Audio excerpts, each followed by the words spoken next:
കഥ അച്ഛൻ എന്ന സ്വപ്നം ഭാഗം 21. രചന ശാലിനി ഇയെ. അത്യാവശ്യം 1-2 ജോഡി ഡ്രസ്സ് വെച്ചാൽ പോരെ? ഇത്രമാത്രം ഡ്രസ്സ് അടക്കി വെച്ചിട്ട് നീ എന്താ ടൂർ പോകുന്നുണ്ടോ? ഒരു വലിയ ബാഗിലേക്ക് തൻ്റെ ഡ്രസ്സുകൾ അടക്കി വെക്കുന്ന രേണുകയെ നോക്കി കുറച്ച് ദേഷ്യത്തോടെ യാമിനി ചോദിച്ചു. 2 ജോഡി ഡ്രസ്സ് മതി. ഇതിപ്പോൾ 4 ജോഡി അല്ലേ? 2 ജോഡി എനിക്കും 2 ജോഡി നിനക്കും. ഇപ്പോൾ പ്രശ്നം തീർന്നില്ലേ? ഇല്ല, തീർന്നില്ല. എനിക്കുള്ള ഡ്രസ്സ് എൻ്റെ ബാഗിൽ ഞാൻ എടുത്തു വെച്ചിട്ടുണ്ട്. എൻ്റെ ഡ്രസ്സ് നിനക്ക് പിടിച്ചില്ലെങ്കിൽ ഞാൻ പ്രോഗ്രാമിന് വരുന്നില്ല, നീ പൊയ്ക്കോ. തൻ്റെ ഇല്ലായ്മയെ രേണു ചോദ്യം ചെയ്തതുപോലെ ഒരു ഫീലായിരുന്നു യാമിനിക്ക്. യാമി, നീ എന്താ ഇങ്ങനെയൊക്കെ പറയുന്നത്? ഈ ഹോസ്റ്റലിലെ കുട്ടികളൊക്കെ ഡ്രസ്സുകൾ പരസ്പരം മാറ്റിയിടുന്നവരാണ്. അതവർക്ക് ഇല്ലാത്തത് കൊണ്ടാണോ? അല്ല, മറ്റൊരാളുടെ ഡ്രസ്സ് കാണുമ്പോൾ ഇടാനുള്ള കൗതുകം തോന്നും. അതൊന്നും തെറ്റല്ലല്ലോ. നമ്മുടെ ക്ലാസ്സിൽ എത്ര കുട്ടികളെ നമ്മൾ അങ്ങനെ കണ്ടിട്ടുണ്ട്. നീ മാത്രം എന്താ മാറി ചിന്തിക്കുന്നത്? രേണു, നിൻ്റെ ചോദ്യത്തിൽ തന്നെയുണ്ട് നിനക്കുള്ള മറുപടിയും. മറ്റൊരാളുടെ ഡ്രസ്സ് കാണുമ്പോൾ ഇടാനുള്ള കൗതുകം തോന്നും, അങ്ങനെയല്ലേ നീ പറഞ്ഞത്? എന്നാൽ എനിക്ക് ആരുടെ ഡ്രസ്സ് കണ്ടാലും കൗതുകം തോന്നാറില്ല. ഞാൻ അധ്വാനിച്ച് വാങ്ങുന്നത് എന്തും എനിക്ക് വലുതാണ്. അത് ധരിച്ചു നിന്ന് ഞാൻ പാടിയാൽ മതി. അവസാന വാക്കെന്ന പോലെ യാമിനി പറഞ്ഞു നിർത്തിയപ്പോൾ ഇനി അപ്പുറത്തേക്ക് ഒരു വാക്കില്ലെന്ന തോന്നലിൽ രേണു തൻ്റെ ബാഗിൽ നിന്നും 2 ജോഡി ഡ്രസ്സ് എടുത്ത് തിരികെ സെൽഫിനുള്ളിലേക്ക് വെച്ചു. അനാഥാലയത്തിൻ്റെ 4 ചുവരുകൾക്കുള്ളിൽ കഴിയുമ്പോഴും ഞങ്ങൾ ആരാണെന്ന ബോധം ഓരോരുത്തരുടെയും ഉള്ളിൽ ഉണ്ടായിരിക്കും. അന്യൻ്റെ മുതൽ ആഗ്രഹിക്കരുത് എന്നും അർഹതയുള്ളതേ ആഗ്രഹിക്കാവൂ എന്നും ഞങ്ങളുടെ മദർ ഞങ്ങളെ പഠിപ്പിച്ചു തന്നിട്ടുണ്ട്. അതുകൊണ്ട് തന്നെ അന്യൻ്റെ മുതൽ കണ്ടാൽ വേണമെന്ന ആഗ്രഹം എനിക്ക് തോന്നില്ല രേണു. യാമിയുടെ വാക്കുകൾ കേട്ട വേദനയിൽ കുതിർന്നൊരു പുഞ്ചിരി രേണുകയുടെ ചുണ്ടിൽ വിരിഞ്ഞു. ഞാൻ നിനക്ക് അന്യയാണല്ലേ? നീ എന്നെ മനസ്സിലാക്കിയതിൻ്റെ തെറ്റാണത്. സാരമില്ല. സമയം 3 മണി കഴിഞ്ഞു. 3:30 ഹോസ്റ്റലിൻ്റെ മുന്നിൽ വണ്ടി വരുമെന്നാണ് ഏട്ടൻ പറഞ്ഞത്. നമുക്ക് മേട്ടനോട് പറഞ്ഞിട്ട് ഇറങ്ങാം. പറഞ്ഞതും രേണുക ബാഗെടുത്ത് തോളിലേക്കിട്ട് പുറത്തേക്ക് നടന്നു. താൻ പറഞ്ഞത് അവളെ വല്ലാതെ വേദനിപ്പിച്ചു എന്ന് യാമിനിക്ക് മനസ്സിലായി. അതിനെ തിരുത്താൻ നിൽക്കാതെ യാമിനിയും ബാഗെടുത്ത് റൂമിന് പുറത്തേക്ക് നടന്നു. റൂം പൂട്ടി ചാവി മേട്ടറിൻ്റെ മുന്നിൽ വയ്ക്കുമ്പോൾ സൈൻ ചെയ്യാനുള്ള രജിസ്റ്റർ ബുക്ക് അവരുടെ മുന്നിലേക്ക് നീക്കി വെച്ചു മേട്ടറൻ. എനിക്കൊറ്റയ്ക്ക് ഒരു തീരുമാനമെടുക്കാൻ കഴിയാത്തത് കൊണ്ടാണ് ഞാൻ ആദ്യം എതിർപ്പ് പറഞ്ഞത്. പിന്നെ പ്രിൻസിപ്പാൾ വിളിച്ചു പറഞ്ഞപ്പോഴാണ് ഞാൻ സമ്മതിക്കുന്നത്. അതിൻ്റെ പേരിൽ നിങ്ങൾക്ക് എന്നോട് ദേഷ്യമൊന്നും തോന്നരുത്. സ്ഥാപനത്തിന് ഒരു റൂൾസുണ്ട്. ഒരാൾക്ക് വേണ്ടി അത് തെറ്റിച്ചാൽ ഞാൻ പിന്നെ പലരുടെയും ചോദ്യത്തിന് ഇരയാവേണ്ടി വരും. മാഡം ചെയ്തതാണ് ശരി. അതിൻ്റെ പേരിൽ ഞങ്ങൾക്ക് മാഡത്തിനോട് ദേഷ്യമൊന്നുമില്ല. രേണുകയാണ് അതിന് മറുപടി പറഞ്ഞത്. ഇതിൽ നിങ്ങൾ ഇറങ്ങുന്ന സമയവും പോകുന്ന സ്ഥലവും കുറിച്ച് വെച്ച് സൈൻ ചെയ്തേക്ക്. ശരി മാഡം. ഇരുവരും രജിസ്റ്ററിൽ സൈൻ ചെയ്ത് പുറത്തേക്ക് ഇറങ്ങുമ്പോഴേക്കും ഗേറ്റിന് മുന്നിൽ മഹാദേവൻ നയിക്കുന്ന ഗാനമേള ട്രൂപ്പിൻ്റെ വാഹനം വന്നു നിന്നിരുന്നു. രേണുക യാമിനിയുടെ കൈ പിടിച്ചും കൊണ്ട് വാനിനുള്ളിലേക്ക് കയറി. 2 പേരും ഒരു സീറ്റിലാണ് ഇരുന്നത്. പ്രോഗ്രാം നടക്കുന്നിടത്തേക്ക് 3 മണിക്കൂർ യാത്രയുണ്ട്. അതുകൊണ്ട് തന്നെ പാടേണ്ട പാട്ടുകളെക്കുറിച്ച് ചെറിയ തോതിൽ സ്വയം റിഹേഴ്സൽ നടത്താൻ കുറച്ച് സമയമൊക്കെ കയ്യിലുണ്ട്. രേണുകയ്ക്ക് 2 പാട്ടാണ് പാടാനുണ്ടായിരുന്നത്, അതും സിംഗിളായി. യാമിനിക്ക് 6 പാട്ട് പാടാനുണ്ടായിരുന്നു. അതിൽ 5ഉം മഹാദേവനോടൊപ്പമാണ്. അത് ഓർക്കുമ്പോൾ തന്നെ അവളിൽ വിറയൽ പടർന്നു കയറി. ഇത്രയും വലിയൊരു മനുഷ്യനോടൊപ്പം വേദിയിൽ പാടുക എന്ന് പറയുമ്പോൾ ആലോചിക്കാൻ തന്നെ വയ്യ. 7 മണിയോടടുത്ത് അവർ പ്രോഗ്രാം നടക്കുന്ന സ്ഥലത്തെത്തി. 7:30 പ്രോഗ്രാം തുടങ്ങിയാൽ 10-10:30 അതിനുള്ളിൽ പ്രോഗ്രാം അവസാനിപ്പിക്കണം. അതുകൊണ്ട് തന്നെ പറഞ്ഞ സമയത്ത് പ്രോഗ്രാം തുടങ്ങി. മഹാദേവൻ നയിക്കുന്ന ഗാനമേളയാണെന്ന് അറിയുന്നത് കൊണ്ട് കാണികൾ ഒരുപാടുണ്ടായിരുന്നു. ആദ്യത്തെ ഗാനം മഹാദേവൻ തന്നെയാണ് പാടിയത്. ഒരു വിഘ്നേശ്വര സ്തുതി. അയാൾ വേദിയിൽ വന്ന് നിന്നതും നീണ്ട കയ്യടി മുഴങ്ങി. അതോടെ മുഴക്കമുള്ള ശബ്ദത്തിൽ മഹാദേവൻ സദസ്സിനെ വന്ദിച്ചു. വിഘ്നേശ്വര ജന്മനാളികേരം നിന്റെ തൃക്കാൽക്കല്ലുടയ്ക്കുവാൻ വന്നു. തുമ്പിയും കൊമ്പും കൊണ്ടടിയൻ്റെ മാർഗം തമ്പുരാനെ തടയല്ലേ. ഏകാന്തത കാക്കണമേ നിയതം. അരവണപ്പായസം ഉണ്ണുമ്പോൾ അതിൽ നിന്നൊരു വറ്റു നീ തരണേ. വർണ്ണങ്ങൾ തേടും നാവിൽ തുമ്പിനും പുണ്യാക്ഷരം തരണേ. ഗണേശരാഗം ഗണപതിയെ നമോ നമ. മനോഹരമായ സ്വരത്തിൽ മഹാദേവൻ അത് പാടിത്തീർത്തതും ശക്തമായ കരഘോഷമായിരുന്നു ഓഡിയൻസിൽ നിന്നും ഉണ്ടായത്. മഹാദേവൻ പാടിക്കഴിഞ്ഞതും അടുത്ത പാട്ടിൻ്റെ അനൗൺസ്മെൻറ്റ് മുഴങ്ങി. പുതിയൊരു ഗായികയെ ഞങ്ങൾ അഭിമാന പുരസ്കാരം പരിചയപ്പെടുത്തുകയാണ്. യാമിനി. എക്കാലത്തെയും മലയാളികളുടെ പ്രിയപ്പെട്ട ഗായികയായ KS ചിത്ര പാടിയ നക്ഷതങ്ങൾ എന്ന സിനിമയിലെ മഞ്ഞൾ പ്രസാദവും എന്ന ഗാനം പാടിക്കൊണ്ടാണ് യാമിനിയുടെ അരങ്ങേറ്റം കുറിക്കുന്നത്. ആ സ്വരമാധുരി നിങ്ങളും ഒന്ന് കേട്ടു നോക്കൂ. അനൗൺസ്മെൻറ്റ് പറഞ്ഞു തീരുന്നതിന് മുൻപേ യാമിനി വേദിയിലെത്തി. ടെൻഷൻ ഉണ്ടെങ്കിലും നന്നായി പാടാൻ കഴിയുമെന്ന വിശ്വാസത്തിൽ തന്നെ അവൾ മൈക്ക് കൈയെടുത്തു. മഞ്ഞൾ പ്രസാദവും നെറ്റിയിൽ ചാർത്തി മഞ്ഞക്കുറി മുണ്ടും ചുറ്റി ഇന്നെൻ്റെ മുറ്റത്ത് പൊന്നോണപ്പൂവേ നീ വന്നു ചിരി നിന്നു ഓ വന്നു ചിരി നിന്നു. പൊന്നിമണിച്ചെപ്പിൽ നിന്നും ഒരു നുള്ളു കുങ്കുമം ഞാൻ തൊട്ടെടുത്തു എൻ വിരൽ തുമ്പിൽ നിന്ന വർണ്ണരേണുക്കൾ എൻ നെഞ്ചിലാകെ പടർന്നു. ഒരു പൂമ്പുലർവേള വിടർന്നു. പാടിത്തീർന്നത് മനോഹരമായ കയ്യടിയോടെയാണ് ജനങ്ങളവിടെ വരവേറ്റത്. പാടുമ്പോഴുണ്ടായിരുന്ന ടെൻഷൻ ആ കയ്യടിയിൽ അങ്ങ് മാഞ്ഞുപോയി. വേദിയിൽ 1-2 പാട്ടുകൾക്ക് ശേഷമാണ് വീണ്ടും യാമിനിയുടെ പേര് വിളിച്ചത്. കൂടെ മഹാദേവൻ്റെ കൂടെ പാടുന്നതിൻ്റെ ഒരു വിറയൽ അവൾക്ക് ഉണ്ടായിരുന്നു.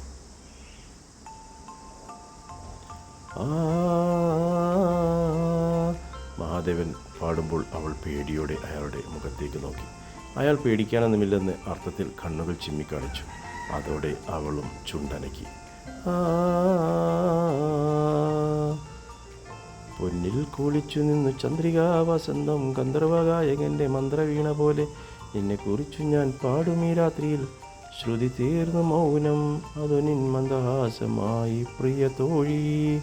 അയാൾ പാടി നിർത്തിയതും അവൾ പാടി.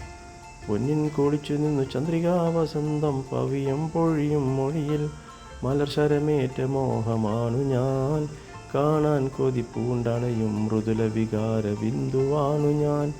ഏകാന്തജാലകം തുറക്കൂ ദേവി നിൽപ്പൂ ഞാൻ നടയിൽ നിന്നെ തേടി. പിന്നെ പാടി നിർത്തുന്നവരെ അവൾ കണ്ണുകൾ തുറന്നില്ല. നീണ്ട കയ്യടി വാങ്ങിക്കൊണ്ട് അടുത്തയാൾക്ക് കളമൊഴിഞ്ഞു കൊടുക്കുമ്പോൾ അവളിൽ ആത്മവിശ്വാസം നിറയുകയായിരുന്നു. തനിക്ക് മുന്നേറാൻ കഴിയുമെന്നതിൻ്റെ തെളിവായിരുന്നു കാണികളുടെ ആ നീണ്ട കയ്യടി. ഓരോ പാട്ടുകൾ മാറി മാറി പാടുമ്പോഴും ആദ്യത്തെ വിറയൽ പിന്നീട് അവളെ ബാധിച്ചതേയില്ല. മഹാദേവനും യാമിനിയും കൂടി പാടുന്ന പാട്ടുകൾ വേണം എന്ന് ഓഡിയൻസ് പറയുമ്പോൾ അവരുടെ ആഗ്രഹങ്ങൾക്ക് അനുസരിച്ചുള്ള പാട്ടുകൾ അവർ പാടിക്കൊണ്ടിരുന്നു. ഒടുവിൽ താളം മുറുകി ആട്ടം മുറുകി മഹാദേവൻ വേദിയിൽ നിന്നും കാണികൾക്കിടയിലൂടെ ഇറങ്ങി നടന്നുകൊണ്ട് പാടി. അവൾക്കൊപ്പം നൃത്തച്ചുവടുകൾ വെച്ചു. എല്ലാം കഴിഞ്ഞ് പായ്ക്കപ്പ് ചെയ്യുമ്പോഴേക്കും 11 മണി കഴിഞ്ഞിരുന്നു. സംഘാടകർ ഭക്ഷണം കരുതിയിരുന്നതിനാൽ അത് കഴിച്ചതിന് ശേഷമാണ് അവർ മടക്കയാത്ര ആരംഭിച്ചത്. യാമിനിയോടൊപ്പം ഉള്ള ഓരോ പാട്ടും മഹാദേവൻ ശരിക്കും ആസ്വദിക്കുകയായിരുന്നു. ദിവസങ്ങളും ആഴ്ചകളും മാസങ്ങളും ആർക്കു വേണ്ടിയും കാത്തു നിൽക്കാതെ മുന്നോട്ട് പോയിക്കൊണ്ടിരുന്നു. മാസത്തിൽ 3-4 സ്റ്റേജ് പ്രോഗ്രാം യാമിനിക്ക് കിട്ടിത്തുടങ്ങി. ചില മാസങ്ങളിൽ അത് 5-6 ആകാം. അതിൽ നിന്നും കിട്ടുന്ന വരുമാനം സത്യം പറഞ്ഞാൽ അവളുടെ ദാരിദ്ര്യത്തെ അകറ്റി തുടങ്ങിയിരുന്നു. അധികം വിലയുടേതല്ലെങ്കിലും അത്യാവശ്യം നല്ല ഡ്രസ്സുകൾ വാങ്ങാൻ കഴിഞ്ഞു. പഠന ചെലവുകൾക്ക് ബുദ്ധിമുട്ടേണ്ടി വന്നില്ല. അവരുടെ ഫൈനൽ ഇയർ എക്സാം കഴിഞ്ഞു റിസൾട്ടിന് കാത്തിരിക്കുന്ന സമയം. ആയിടയ്ക്കാണ് രേണുകയ്ക്ക് 1-2 ആലോചനകൾ വരുന്നത്. മഹാദേവൻ്റെ സ്റ്റാറ്റസിന് ചേർന്ന ബന്ധങ്ങൾ ആയിരുന്നു അതെല്ലാം. അതിൽ ഒരെണ്ണം ഉറപ്പിക്കാൻ നോക്കുന്ന സമയത്താണ് സത്യപ്രതാപൻ മഹാദേവനോട് അക്കാര്യം പറയുന്നത്. നിനക്ക് വിരോധമില്ലെങ്കിൽ അവളെ എനിക്ക് തന്നേക്ക്, ഞാൻ നോക്കിക്കോളാം പൊന്നുപോലെ. അവരുടെ രണ്ടുപേരുടെയും പെരുമാറ്റത്തിൽ നിന്നും അതിനു മുൻപ് തന്നെ കാര്യങ്ങൾ ഗ്രഹിച്ചിരുന്നു മഹാദേവൻ. രണ്ടുപേരിൽ ആരെങ്കിലും ഇങ്ങോട്ട് പറയട്ടെ എന്ന് കരുതി വെയിറ്റ് ചെയ്യുകയായിരുന്നു. അവൾക്കും ഇഷ്ടമാണോ? നീ അവളോട് ചോദിക്ക്. ഇതിൻ്റെ മറുപടി അവൾ തന്നെ നേരിട്ട് തരുന്നതല്ലേ ഭംഗിയൊക്കെ അവിടെ നിൽക്കട്ടെ. നിനക്ക് അവളെ തരാൻ എനിക്ക് സന്തോഷമേ ഉള്ളൂ. അച്ഛൻ, അമ്മ, അമ്മാവൻ ഇവരെയൊക്കെ എന്തു പറയും എന്നതാണ് അടുത്ത ചോദ്യം. നോക്കട്ടെ. മഹാദേവൻ പറഞ്ഞതുപോലെ ആ കടമ്പ കടന്നു കിട്ടാൻ അത്ര എളുപ്പമായിരുന്നില്ല. സ്വന്തം വീട്ടിലെ കാര്യസ്ഥൻ്റെ മകളെ കൈപിടിച്ചു കൊടുക്കാൻ മാത്രം തറവാട് അതമ്പതിച്ചു പോയിട്ടില്ലെന്ന് അച്ഛന് വാലുപോലെ അമ്മയും. രേണുകയ്ക്ക് അടിയുടെയും ഇടിയുടെയും നാളുകളായിരുന്നു. അച്ഛൻ്റെ വകയായും അമ്മാവന്മാരുടെ വകയായും പിടിപ്പത് കിട്ടി. പിടിവാശിയും നിരാഹാരവും അതായിരുന്നു അവളുടെ ആയുധം. ഒടുവിൽ അവൾ ജയിച്ചു. അതിൽ കുറേയൊക്കെ മഹാദേവൻ്റെ സപ്പോർട്ടും ഉണ്ടായിരുന്നു. രേണുവിൻ്റെ വിവാഹത്തിന് 2 ദിവസം മുൻപ് യാമിനി തിരുനന്ദനം തറവാട്ടിലെത്തി. അതൊരു വഴിത്തിരിവായിരുന്നു. മഹാദേവൻ്റെയും യാമിനിയുടെയും പുതിയൊരു ബന്ധത്തിൻ്റെ തുടക്കമായിരുന്നു അത്. സീറ്റിലേക്ക് ചാരി കണ്ണടച്ച് കിടക്കുന്ന അമ്മാമ്മയെ നോക്കിക്കൊണ്ട് ബദ്രി കാർ ഒരു ഓരത്ത് നിർത്തി. മഹാദേവൻ്റെ മിഴികൾ നിറഞ്ഞ് അടഞ്ഞ പോളകൾക്കുള്ളിലൂടെ കണ്ണുനീർ കവിളിലേക്ക് ഒഴുകി ഇറങ്ങുന്നുണ്ടായിരുന്നു. നിനക്കെൻ്റെ കഥ കേട്ട് ബോറടിച്ചുവോ ബദ്രി? അയാൾ മിഴികൾ തുറക്കാതെ ചോദിച്ചു. ബോറടിയോ? ഇതൊരു ലവ് സ്റ്റോറിയല്ലേ? ലവ് സ്റ്റോറി കേൾക്കുമ്പോൾ ആർക്കെങ്കിലും ബോറടിക്കുമോ? കൂട്ടത്തിൽ എൻ്റെ അച്ഛൻ്റെയും അമ്മയുടെയും ലവ് സ്റ്റോറി ഉണ്ടല്ലോ, അതും മനസ്സിനൊരു സന്തോഷമല്ലേ? ബദ്രി പുഞ്ചിരിച്ചും കൊണ്ട് ചോദിച്ചു. ഞാനൊരു ഫ്രോഡാണ്. എന്നെ മാത്രം വിശ്വസിച്ചവളെ ചതിച്ചവൻ. കാലം എത്ര കഴിഞ്ഞിട്ടും അതിനെ തിരുത്താൻ മിനക്കെടാത്തവൻ. സ്വാർത്ഥനും തെമ്മാടിയുമാണ് ഞാൻ. എന്നോട് ഞാൻ പോലും ക്ഷമിക്കുന്നില്ല. ഇപ്പോൾ എല്ലാ കഥകളും അറിയുമ്പോൾ എൻ്റെ മകൻ എന്നോട് ക്ഷമിക്കുമോ? പുഴുത്തുനാറി ആരും തിരിഞ്ഞു നോക്കാനില്ലാതെ അഴുക്കിത്തീരണം എൻ്റെ ജന്മം. ഇങ്ങനെ ഒന്നും പറയില്ല അമ്മാമേ. പ്രായശ്ചിത്തത്തിനേക്കാളും വലിയൊരു കുമ്പസാരമില്ലല്ലോ. ദൈവം മാപ്പ് തരും. അയാളെ സമാധാനിപ്പിക്കാൻ എന്നോണം ബദ്രി പറഞ്ഞു. പ്രായശ്ചിത്തം എന്നത് എൻ്റെ വാക്കുകളിൽ ഉണ്ടായിരുന്നാൽ പോരല്ലോ ബദ്രി. 22 വർഷം മുൻപിൽ ഉണ്ടായിരുന്നില്ലേ? എവിടെയായിരുന്നു എങ്കിലും അന്വേഷിച്ചു കണ്ടെത്തണമായിരുന്നു. തെറ്റുകളെല്ലാം ഏറ്റുപറയണമായിരുന്നു. ഒരുപാട് ബന്ധങ്ങളുണ്ടായിട്ടും ഒറ്റപ്പെട്ട് കഴിയേണ്ട വിധി ഞാനെൻ്റെ മകൾക്ക് ഉണ്ടാക്കി കൊടുത്തില്ലേ? എന്നെങ്കിലും ഒരിക്കൽ അവളുടെ മുൻപിൽ ഞാൻ എൻ്റെ അച്ഛനാണെന്ന് പറഞ്ഞു ചെന്ന് നിൽക്കാനുള്ള യോഗ്യതയുണ്ടോ എനിക്ക്?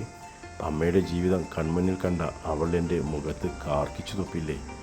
എൻ്റെ കുഞ്ഞ് എത്ര മനോഹരമായിട്ടാണല്ലേ പാടുന്നത്. അവളെ കൈപ്പിടിച്ചുയർത്തണം എനിക്ക്. നീ അതിനെന്നെ സഹായിക്കണം മോനെ. അയാൾ ആശ്വാസത്തിനെന്ന വണ്ണം അവനെ നോക്കി. അമ്മാമ്മ ടെൻഷനാവാതെ ഇരിക്കൂ. നമുക്ക് മുൻപിൽ സമയമുണ്ടല്ലോ. അവളെ നമുക്ക് സംഗീതത്തിൻ്റെ ലോകത്തേക്ക് കൊണ്ടുവരണം. ഞാനും ശ്രമിക്കാം. നമുക്കൊരു ചായ കുടിക്കാം. അമ്മാമ്മ ഇറങ്ങ്. തുടർന്നുള്ള യാത്രയിൽ നമുക്ക് ബാക്കി കഥകൾ പറയാം. അങ്ങനെ പറഞ്ഞുകൊണ്ട് ബദ്രി ഡോർ തുറന്ന് പുറത്തേക്കിറങ്ങി. പിന്നാലെ മഹാദേവൻ. ഗോവർദ്ധനത്തിൻ്റെ ഗേറ്റ് കടന്ന് കാർത്തിയുടെ കാർ മുറ്റത്ത് വന്നു നിന്നു. ഡോർബെല്ലടിക്കുന്നതിന് മുൻപേ ശങ്കരേട്ടൻ വാതിൽ തുറന്നിരുന്നു. കാർത്തിക്കുഞ്ഞായിരുന്നോ? കയറി വരൂ. ചിറ്റ റൂമിനുണ്ട്, ഞാൻ വിളിക്കാം. അയാൾ അതും പറഞ്ഞ് രേണുകയുടെ റൂമിന് നേർക്ക് നടന്നതും അവൻ ഹാളിൽ തന്നെ നിന്നു. പെട്ടെന്നാണ് മുകളിൽ നിന്നും സ്റ്റെപ്പ് ഇറങ്ങി വരുന്ന നദിയിൽ കാർത്തിയുടെ മിഴികൾ ഉടക്കിയത്.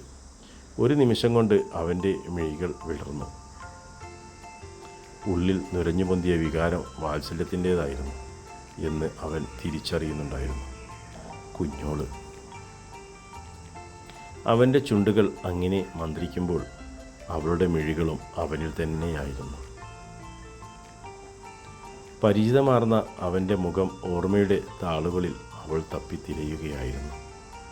ഈ മുഖമുള്ള ഒരാളെയല്ലേ താനെന്ന് ഐസിയുവിൻ്റെ ഉള്ളിൽ കിടക്കുമ്പോൾ സ്വപ്നം കണ്ടത്? മോളെന്ന് വിളിച്ചും കൊണ്ട് മൂർധാവിൽ ചുംബിച്ചത്? എന്തൊക്കെയോ തന്നോടൊന്ന് കരഞ്ഞും കൊണ്ട് പറഞ്ഞിരുന്നു. ആ ബോധാവസ്ഥയിൽ നിന്നും ഉണർന്നപ്പോൾ താൻ ആദ്യം തിരഞ്ഞതും ഈ മുഖമായിരുന്നു. അവൾ ചലിക്കാനാവാതെ അവനെ തന്നെ നോക്കി നിൽക്കുകയാണ്. അവൻ്റെ ചുണ്ടിലന്നേരം ഒരു ഇളം പുഞ്ചിരി മുട്ടിട്ടു നിന്നു. തുടരും കഥയുടെ അടുത്ത ഭാഗം നാളെ ഇതേ സമയം.